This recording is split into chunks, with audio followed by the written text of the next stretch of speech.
আমি ভারতের নাগরিক। सरकार तो मादरचोद है, हम लोग का गरीब का चूस रहा है। এখানে তারা সবখানেই মারা খেয়েছে।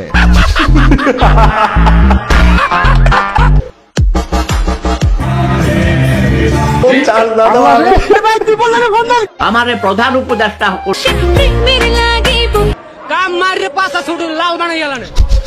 হ্যালো এভরিওয়ান, কি অবস্থা সবার? Welcome to another episode of memes review. বরাবরের মতো আজকের ভিডিওটা দেখতে পাবেন দেশে চলমান বেশ কিছু মজার মিম ভিডিও, যেগুলো হবে দুর্দান্ত মজার। আপনার যদি মন খারাপ থাকে তাহলে পুরো ভিডিওটা দেখতে থাকুন, আশা করি শেষে গিয়ে আপনার মন ভালো হতে বাধ্য। তাহলে চলুন শুরু করা যাক। Others in winter.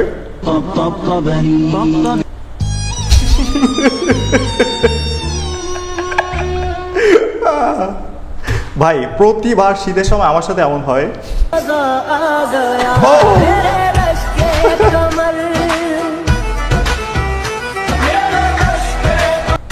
ফেসটা চিনা চিনা লাগতেছে না? লুক লাইক সিঙ্গেল কমিটির সভাপতি রুমিন ফারহানা আপা, রাইট?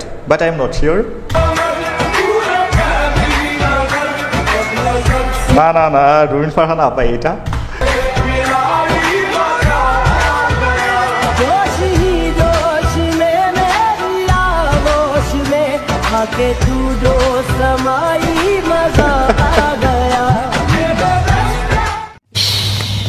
এতদিন আমি ভাবতাম তার লাইফে রাজনীতির বাইরে অন্য কিছু নেই, এখন দেখি তার মনেও রং লাগছে। যাই হোক, আওয়ামী লীগ তো পালাইছে, এইবার তো আপার মনে তেমন কোনো কষ্ট নাই। এইবার তাকে আমরা নতুন রূপে দেখতে চাই। প্লিজ আপা বিয়েটা করে ফেলেন। ছোটবেলা থেকে আপনার হাজবেন্ডকে দেখার খুব ইচ্ছে, সবার ইচ্ছে।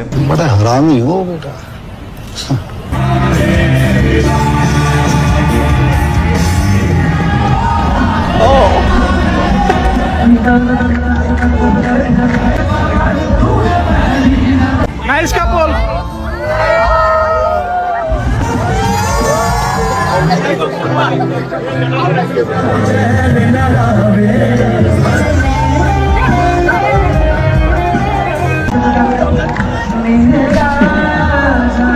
এখানে ছিল কিছু কবতি, এইগুলোর আপনি প্রত্যেকটা কনসার্টে পাইবেন। এরা আসলে স্টেজ পারফরমেন্স দেখতে যায় না, বরং মাঠে নিজেরাই পারফরমেন্স দেখে আসে।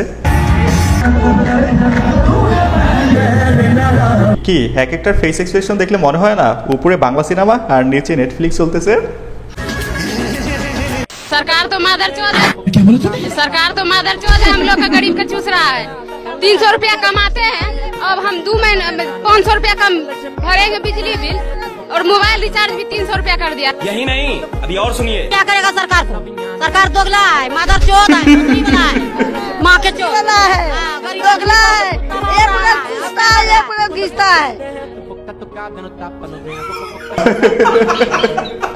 ঠিক আছে, আমাদের প্রতিবেশী মোদিজি আগে নিজের ঘর সামলান, তারপরে প্রতিবেশী সামলাইতে আসেন।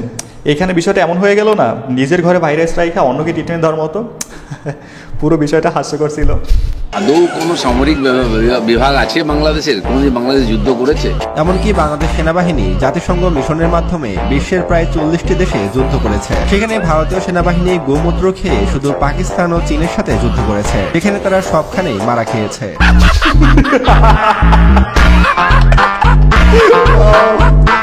এটা ভাই। ঠিক আছে, বাংলাদেশ ছোট হতে পারে কিন্তু দুর্বল না। তোমাদের সামরিক শক্তি অনেক আছে, কিন্তু পুরো জীবনটাই চীন আর পাকিস্তানে মারা খেতে খেতে গেল।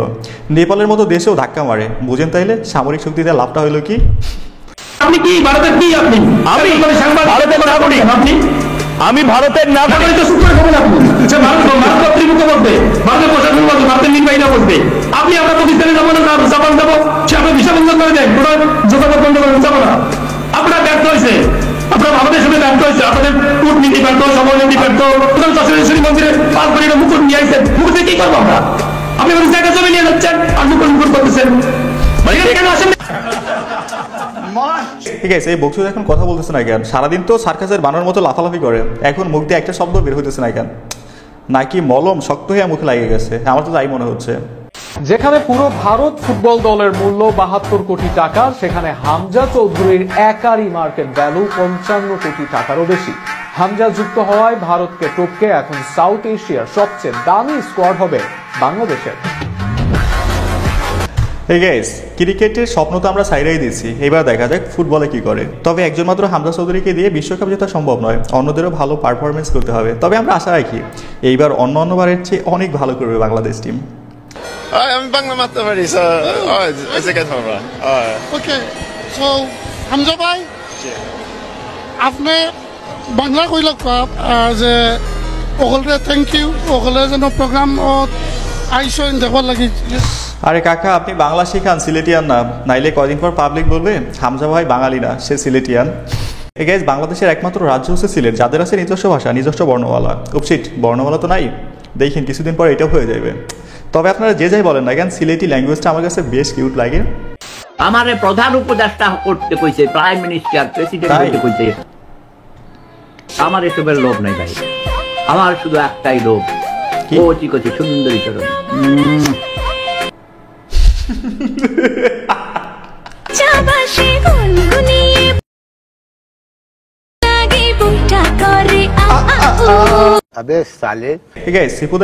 কপাল ভালো প্রধান উপদেষ্টার পদটা ক্যান্সেল করছে, নাইলে দেখতেন নটি আমেরিকার সদর দপ্তর এতদিনে বাংলাদেশে চলে আসতো। আর এখানে মদ হইতো নাম্বার 1 ড্রিঙ্কিং ওয়াটার, গাঁজা হইতো প্রধান খাদ্য। তবে গাইস, এখনো কিন্তু একটা পদ খালি আছে, দাদুকে দেশে এনে প্রেম বিষয়ক উপদেষ্টা বানাই দিলে কেমন হয় কমেন্টে জানাইন। বন্ধু 1 বন্ধু 2 দুজনেই মোবাইল নিয়ে ব্যস্ত। ফোন চার্জ না দেওয়া।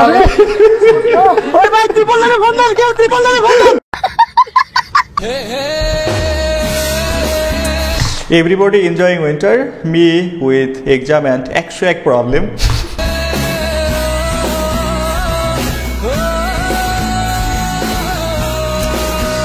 ভাই প্রত্যেকটা শীতে আমার অবস্থা এমন হয়, সবাই তার গার্লফ্রেন্ড বয়ফ্রেন্ড হাজবেন্ড ওয়াইফ নিয়ে চিল করে, আর আমি শালার জ্বর ঠান্ডা কাশিতে ভুগি।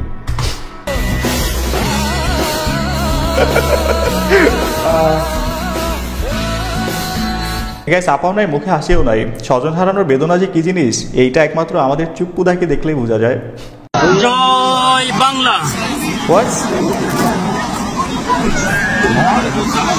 জয় বাংলা। গাইস, চিন্তা করছেন মানুষ খাওয়া করে যে আল্লাহকে রাজি খুশি করার জন্য, নিজেকে পরিশুদ্ধ করার জন্য, আর এই চুতিয়ায় গেছে মুজিবের স্লোগান দেওয়ার জন্য। বেটা এত টাকা খরচা করে এখানে যাওয়ার কি দরকার ছিল? মুজিবের কবরে 4-5টা ঘুরলা মারলেই তো হইতো। একবার চিন্তা করছেন মানুষ কোন লেভেলের অসুস্থ মস্তিষ্কের হইলে এমন একটা জায়গায় গিয়েও স্লোগান দিতে পারে জয় বাংলা। ডাক্তার ইউনূস কোন রকম দেশটা বেটা চালাইয়ে খাড়া করতেছে, এরা খালি একজনাই পড়তে দিন একটা দাবি লয়া লইয়া কাম মারিয়ে পাঁচটা ছুটু লাল বানাই গেল না। আওয়ামী লীগের 15 বছরে এরা দাবি দেওয়া লইয়া নাকি লিগা হেকাল তো পেশ ক্লাবের সামনে একজনেরও দেয় নাই। গাইস, কথাগুলো কিন্তু যৌক্তিক। কিছু কিছু মানুষ ফাইজলামি শুরু করছে, লোকটা ক্ষমতায় আসতে পারলো না, তাদের দাবি দাবা নিয়ে হাজির, মনে করতেছে তার হাতে জাদু আছে, 16 বছর অগোছল দেশটাকে 16 দিনে ঠিক করে ফেলবে। ভাইরে 16 বছরে একটা অগোছল দেশকে ঠিক করতে অন্তত 16 মাস তো সময় দিতে হবে। 16 মাস বাদ দেই, 1 বছর তো সময় দিবে, 1 বছর বাদ দেই 6 মাস তো সময় দিবে, কিন্তু না, তাদের ক্ষমতায় আসার পরে সব ঠিক লাগবে।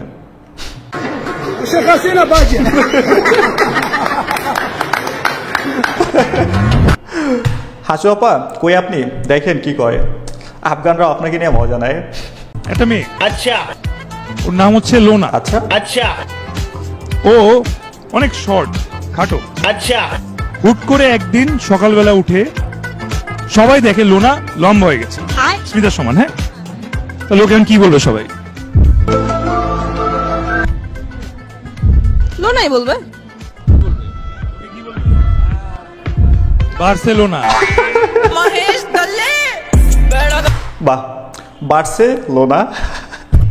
স্মিতা হয়তো পথে ঘাটে মানুষের কর দিয়ে বেড়ায়, এইবার নিজের জালে নিজেই ফাইসে গেছে। প্লেয়ার টু অডিয়েন্স খেলা হলে অলওয়েজ প্লেয়ারই জিতে যায়, কিন্তু প্লেয়ার টু প্লেয়ার খেলা হলে দেখা যায় আসল প্রতিভা। এখানে স্মিতা আপায় ফিল্ম মারছে। 31st নাইট, আমার বন্ধুদের 31 তারিখের প্ল্যানিং। এখন দরকার শুধুমাত্র বোতল। আমি আজকে এক পার্টির সঙ্গে যোগাযোগ করছি, 10,000 বোতল চলে আসবে, এরকম প্রতিদিন যাতে 5-10,000 করে বোতল আসে সেই চ্যানেল আমরা এস্টাবলিশ করতেছি। সরকারের তরফ থেকে আমাদেরকে যদি বোতলের একটা সোর্স দিতে পারতো তাইলে আমরা। কি 31st নাইটে বোতল লাগবে নাকি কারো?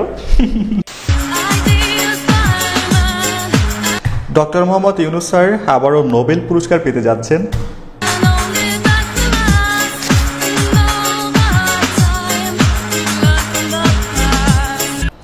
Happy nation.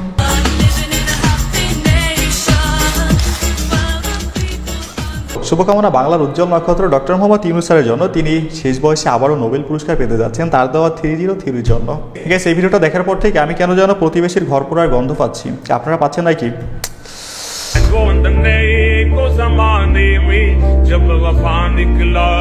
Doctor Mohammad Yunus আবারও নোবেল পুরস্কার পেতে যাচ্ছেন। Someone in Delhi.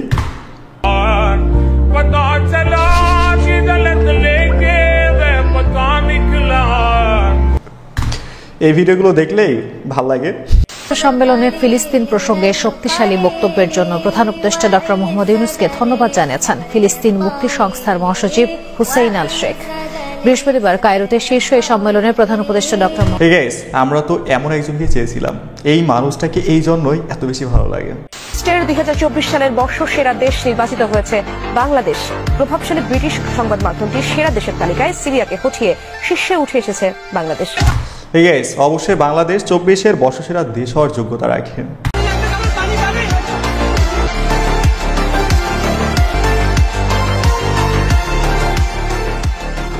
আমাদের এই জাতি খুব অল্প সময় ঐক্যবদ্ধ হয়ে একটা অপশক্তিকে রুখে দিয়েছে, যেটা পুরো বিশ্ববাসী দেখেছে। কিন্তু এখনো কিছু আফসোস লিগ বলতেছে আগেই ভালো ছিলাম।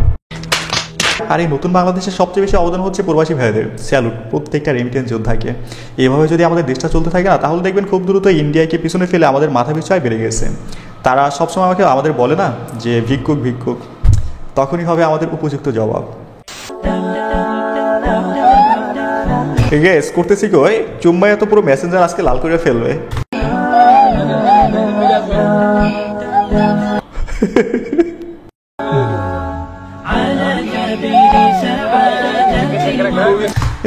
পরিস্থিতি যেমন হোক না কেন, আগে প্রেমিকা রাগ ভাঙাইতে হবে। প্রেমিকা ঠিক তো পুরো দুনিয়া ঠিক। ও মাই গড, অবস্থা দেখছেন? মাঝখানে উন্মুক্ত বাইক আর চারিদিকে মানুষ।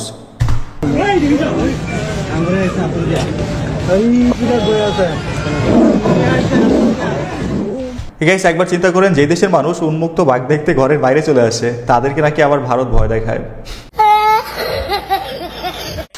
ভিডিও শেষ পর্যায়ে বলতে চাই, ভিডিওটা যেহেতু এই পর্যন্ত দেখছেন, যদি ভালো লেগে থাকে অবশ্যই একটা লাইক করবেন, যদি সম্ভব হয় একটা শেয়ার করে দিবেন, চ্যানেল নতুন হলে সাবস্ক্রাইব করবেন, আর পেজ হলে ফলো করবেন। সো দেখা হচ্ছে 3 দিন পরে আবার কোনো নতুন ভিডিওতে। আল্লাহ হাফেজ।